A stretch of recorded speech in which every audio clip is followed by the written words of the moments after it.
মিষ্টি খেতে আমরা বাঙালিরা তো ভীষণই পছন্দ করি, আর সেটা যদি হয় রসমালাই ঘরে তৈরি, তাহলে তো কথাই নেই। নমস্কার বন্ধুরা, ঘরোয়া রান্না বাই চৈতালিতে সবাইকে স্বাগত জানাই।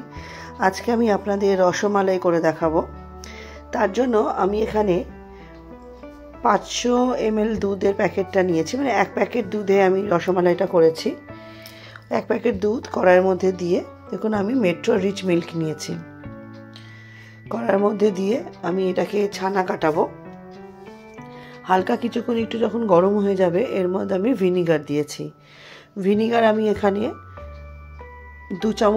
3 চামচ মতো দিয়েছি। 2 চামচ হচ্ছিল না বলে আরও 1 চামচ পরে দিয়েছিলাম। দিয়ে এরকম চামচ দিয়ে কিছুক্ষণ নাড়িয়ে চাড়িয়ে নেবো, নিয়ে কিছুক্ষণ ঢেকে রেখেছিলাম। ছানাটা কেটে যাওয়াতে ছেঁকে নিয়েছিলাম। দেখুন একটা পরিষ্কার রুমালের মধ্যে ছানাটা আমি নিয়ে নিয়েছি। নিয়ে এটা আমি 2 বার জল দিয়ে ভালো মতো ধুয়ে দেবো, যাতে যেটা আমি দিয়েছিলাম তার যেন টক টক ভাবটা না থাকে ভিনিগারের। এটা ভালো মতো আমি প্রথমবার জল দিয়ে ভালো মতো একটু জলটা চিপে নেবো, তারপর জলটা ফেলে দিয়ে এটা আমি আরেকবার একটু জল দিয়ে ভালো মতো ধুয়ে নেবো। দ্বিতীয়বার জল দিয়ে ভালো মতো ধুয়ে নিচ্ছি। আমার গলার অবস্থা প্রচণ্ড খারাপ বন্ধুরা, ঠান্ডা লেগেছে, তাই একটু কষ্ট করে শুনে নেবেন। এবার আমি কড়াইতে দিয়ে দিলাম হচ্ছে, যেহেতু আমার 500 ml দুধ মানে এক প্যাকেট, সেহেতু আমি এই কাপের হাফ কাপ চিনি দিলাম। হাফ কাপ চিনির সাথে জলের পরিমাণ হবে 2.5 কাপ জল। যদি আপনারা 1 কাপ চিনি দেন, তাহলে সেক্ষেত্রে আপনারা 5 কাপ জল বা 4 কাপ জল দিতে পারেন।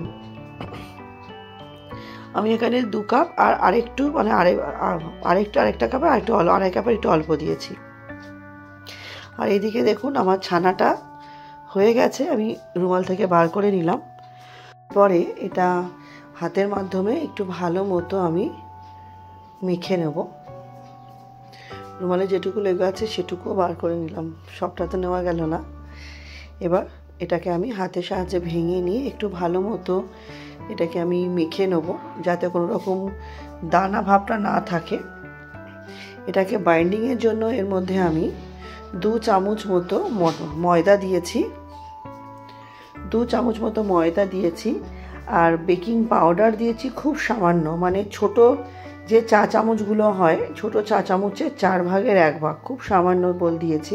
বেকিং পাউডারটা দিলে রসগোল্লাগুলো ভীষণ সফট হয়।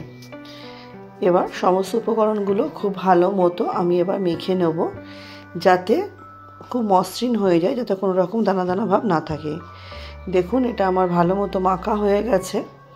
এবার আমি এর থেকে ছোট ছোট করে লেচি কেটে নেব। প্রথমে লেচিগুলো কেটে নেব, তারপরে এগুলো গোল গোল করব। আমি গোল গোল রসগোল্লার মতো শেপ দিয়েছি, আপনারা চাইলে গোল গোল করে চ্যাপ্টা শেপও দিতে পারেন। দেখুন প্রত্যেকটা বলই আমি এইভাবে রেডি করে নেব। রসমালাই বন্ধুরা খেতে এতটাই অপূর্ব হয়, আর এটা যদি এত সহজে ঘরে তৈরি করে ফেলা যায়, তাহলে তো আর দোকানে যাওয়ার প্রয়োজনই হয় না, একদম দোকানের মতোই ঘরে। তাই অনুরোধ করব অবশ্যই একবার ট্রাই করবেন। দেখুন আমার চিনি শিরাটাও রেডি হয়ে গেছে। এবার এটা খুব ভালো মতো যখন ফুটবে, আমি রসগোল্লাগুলো চিনি শিরার মধ্যে দিয়ে একটু ভালো মতো ফুটিয়ে নেব। একটা অনুরোধ করব, ভিডিওটা স্কিপ করবেন না, পুরো দেখা অনুরোধ রইল। স্কিপ করলে কিন্তু পুরো পদ্ধতিটাই মিস করে যাবেন। আর কেমন লাগলো অবশ্যই একটা কমেন্ট করে জানাবেন। দেখা শুরুতে একটা লাইক দিয়ে দেখা শুরু করবেন। দেখুন প্রত্যেকটা রসগোল্লাই আমি রসের মধ্যে দিয়ে দিচ্ছি, দিয়ে একটু ভালো মতো ফুটিয়ে নেব। এই পর্যায়ে আমি কিছুক্ষণ যেন ঢেকে রেখেছিলাম, মিনিট 3-4 জন্য। একটু খুন্তির সাহায্যে রসগোল্লাগুলো নেড়ে দিয়ে একটু ঢেকে রেখেছিলাম মিনিট 3-4 জন্য। দেখুন রসগোল্লাগুলো আস্তে আস্তে আমার ফুলতে শুরু করেছে।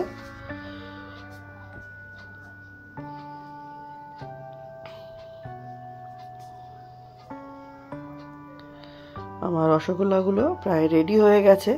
এবার একটা ছাঁকনির মাধ্যমে, ছাঁকনি বলতে ছানটা হাতা টাইপ হলেই হবে, ওর মধ্যে তুলে কিছুক্ষণ আমি রসগুলো ঝরতে দেবো। এটা রসগোল্লার মধ্যে যে এক্সেস রস থাকবে সেটা যেন বেরিয়ে যায়, তো কিছুক্ষণ এটাকে ঝরতে দেবো। আর অন্যদিকে আমি আর 1 প্যাকেট দুধ বসিয়েছি। এটা হচ্ছে রসমালাই যে দুধের ক্ষীরের মধ্যে থাকে সেটা বানাবো। এটাও আমি মেট্রো রিচ মিল্ক ব্যবহার করেছি। দুধটা হালকা একটু গরম হয়ে গেছে। এর মধ্যে আমি দিয়ে দেবো হচ্ছে দুটো এলাচ। অবশ্যই মুখ ফাটিয়ে দেবেন। এখানে আপনারা এলাচ থেকে বীজগুলো বার করে সেগুলো গুঁড়ো করে দিতে পারেন। এলাচটা দেওয়ার পর আমি এখানে আমুলের যে গুঁড়ো দুধের 10 টাকার প্যাকেটগুলো হয় সেটা আমি দিয়েছি। এতে টেস্টটা দুর্দান্ত আসে। আর এটা দিয়ে ভালো মতো একটু চামচ দিয়ে নেড়ে নেবো। আর এর মধ্যে আমি দিয়ে দেবো হচ্ছে চিনিটা অবশ্যই আপনাদের স্বাদ অনুযায়ী দেবেন। আপনারা যেমন মিষ্টি খেতে পছন্দ করেন সেরকমই দেবেন। গুঁড়ো দুধটা চামচ দিয়ে ভালো মতো একটু নেড়ে নিতে হবে, যাতে গুঁড়ো দুধের ডালা ভাব না থাকে। কিছুটা আমি চামচ দিয়ে ভেঙেছিলাম, তারপর কিছুটা দুধ যখন ফুটেছে দেখেছি মেল্ট হয়ে গেছে। আমি চিনি দিয়ে দেবো এখানে 5 চামচ মতো। বড় চামচে 5 চামচ চিনি দিয়েছি। আপনারা অবশ্যই মিষ্টিটা বুঝে দেবেন। দেওয়ার পর খুব ভালো মতো আমাকে একটু ফুটিয়ে নিয়ে দুধটা একটু আমি কমিয়ে নিয়েছি।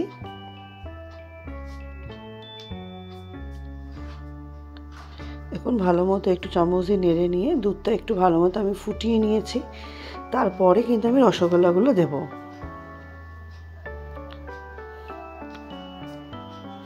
অনেকটা দেখুন দুধটা আমার ঘন হয়ে এসছে, পুরোপুরি ঘন হয়নি, হালকা একটু পাতলা আছে। এর মধ্যে আমি এবার রসগোল্লাগুলো সবগুলোই দিয়ে দেবো, কারণ রসগোল্লাটা দিয়েও আমাকে দুধটা একটু ফোটাতে হবে, না হলে রসগোল্লার মধ্যে দুধের মিষ্টিটা ঢুকবে না। আর ফুটে গেলেই আমার রসমালাইটা রেডি হয়ে যাবে। হালকা একটু ঠান্ডা করে আপনারা চাইলে রুম টেম্পারেচারে রেখেও খেতে পারেন, বা ফ্রিজে রেখে হালকা ঠান্ডা করেও খেতে পারেন। আমি রুম টেম্পারেচারে রেখেই খেয়েছি, কারণ আমার গলার অবস্থা খুব খারাপ। ফ্রিজে রেখে খাওয়ার কথা ভাবতেই পারিনি। দেখুন এটা আমার রেডি হয়ে গেছে। একটু কিছুক্ষণ পর চামচ দিয়ে একটু নেড়ে দিতে হবে। এটা দেখতে কতটা সুন্দর হয়েছে বন্ধুরা, খেতেও কিন্তু এটা অপূর্ব হয়েছিল। তাহলে বন্ধুরা রসমালাই রেসিপিটা কেমন লাগলো অবশ্যই জানাবেন। আমার চ্যানেলে নতুন বন্ধু হয়ে থাকলে চ্যানেলটি সাবস্ক্রাইব করে পাশে থাকা অনুরোধ রইল। পাশে থাকা বেল বাটনটি প্রেস করে অল নোটিফিকেশনটা অন করে নেবেন নতুন নতুন রেসিপির আপডেট পেতে। দেখুন কতটা অপূর্ব হয়েছে দেখতে, খেতেও কিন্তু দারুণ হয়েছিল। আমার সাথে ভিডিওটি শেষ অবধি দেখার জন্য আপনাদের সকলকে অনেক ধন্যবাদ বন্ধুরা। আজকের মতো ভিডিওটা এখানেই শেষ করছি। নেক্সট দিন আবার হাজির হব। সবাই খুব ভালো থাকবেন।